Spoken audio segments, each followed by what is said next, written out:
மக்தி அலைஹிஸ்ஸலாம் தோன்றும் காலத்தில் உலகம் மிகப்பெரிய குழப்பத்தின் முகவராக இருக்கும். நாடுகளுக்கு இடையே போர்கள் அதிகமாக நடைபெறும். பல இடங்களில் அநியாயமான ஆட்சிகள் நிலவி ஏழைகளின் வாழ்வு கடுமையாக பாதிக்கப்படும். செல்வக்காரர்கள் செல்வத்தை குவித்துக் கொள்வார்கள். மனிதர்கள் உண்மையான மதத்தை மறந்து உலக ஆசைகளில் மூழ்கி வாழ்வார்கள். இந்த சூழ்நிலையில் அல்லாஹ்வின் அருளால் மக்தியை உலகத்திற்கு வழிகாட்டியாக எழுப்புவார்.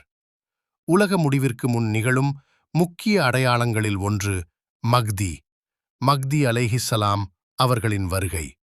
இது பற்றி நபி முஹம்மது ஸல்லல்லாஹு அலைஹி வஸல்லம் அவர்கள் பல ஹதீஸ்களில் விளக்கியுள்ளார். மக்தி அலைஹிஸ்ஸலாம் சாதாரண மனிதர் அல்ல. அவர் நபி முஹம்மது ஸல்லல்லாஹு அலைஹி வஸல்லம் அவர்களின் குடும்ப வம்சத்தில் பிறந்தவர். குறிப்பாக அவர் பாத்திமா ரலி அவர்களின் சந்ததியில் இருப்பார் என்று ஹதீஸ்கள் கூறுகின்றன. அவரது பெயர் நபி முஹம்மத் ஸல்லல்லாஹு அலைஹி வஸல்லம் அவர்களின் பெயரைப் போன்றதாக இருக்கும். அவரது தந்தை அப்துல்லாஹ் என்ற பெயருடைய சந்ததியிலிருந்து வருவார். சில ஹதீஸ்களில் கூறப்பட்டுள்ளதாவது, கிழக்கு திசையிலிருந்து, பழைய காலத்தில் குராசான் என்று அழைக்கப்பட்ட பகுதியிலிருந்து ஆதரவாளர்கள் வந்து மக்தியை ஆதரிப்பார்கள்.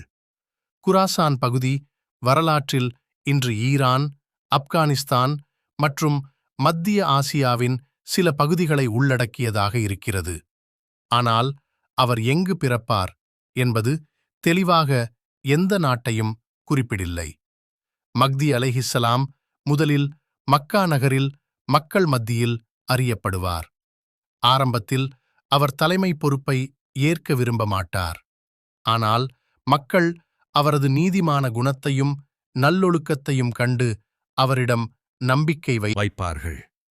இறுதியில் மக்கள் காபா அருகில் அவரிடம் பையத் செய்து தலைவராக ஏற்றுக்கொள்வார்கள். மக்தி அலைஹிஸ்ஸலாம் ஆட்சியில் உலகம் முன்பு அநியாயம் நிரம்பியிருந்தது போல அல்லாமல் நீதி மற்றும் சமாதானம் நிரம்பும். ஏழைகளுக்கு உதவி கிடைக்கும், செல்வம் சமமாக பகிரப்படும், மக்கள் பாதுகாப்பாக வாழ்வார்கள். பல ஹதீஸ்களில் அவர் 7 முதல் 9 ஆண்டுகள் வரை ஆட்சி செய்வார் என்று குறிப்பிடப்பட்டுள்ளது. அவர் முஸ்லிம்களை ஒன்றுபடுத்தி ஈமானில் நிலைத்திருக்க வழிகாட்டுவார்.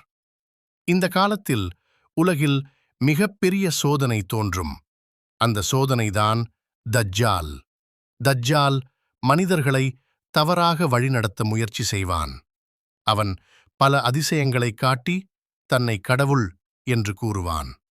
பலர் அவனது மோசடியில் சிக்கிவிடுவார்கள். ஆனால் மக்தி அலைஹிஸ்ஸலாம் முஸ்லிம்களை ஒன்றுபடுத்தி உண்மையான ஈமானில் நிலைத்திருக்க வழிகாட்டுவார். அந்த நேரத்தில் அல்லாஹ்வின் கட்டளையின்படி ஈசா அலைஹிஸ்ஸலாம் வானத்திலிருந்து பூமிக்கு இறங்குவார். அவர் மக்தியுடன் சேர்ந்து முஸ்லிம்களை வழிநடத்துவார். இறுதியில் தஜ்ஜால் தோற்கடிக்கப்படுவான்.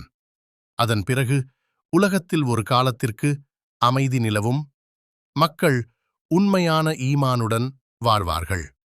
மக்தி அலைஹிஸ்ஸலாம் வரும்போது மனிதர்கள் அநியாயத்தை, ஏமாற்றங்களை விட்டுவிட்டு உண்மையை மீண்டும் ஏற்கத் தொடங்குவர்.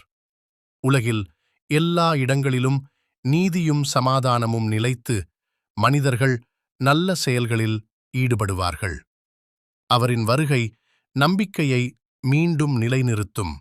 அனைவருக்கும் செல்வம் மற்றும் பாதுகாப்பு வழங்கும் அரிய காலமாக இருக்கும்.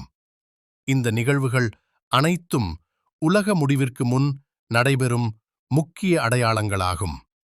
இதை நாம் கேட்கும்போது பயப்படாமல் நமது வாழ்க்கையை திருத்தி நல்ல செயல்களை செய்ய வேண்டும்.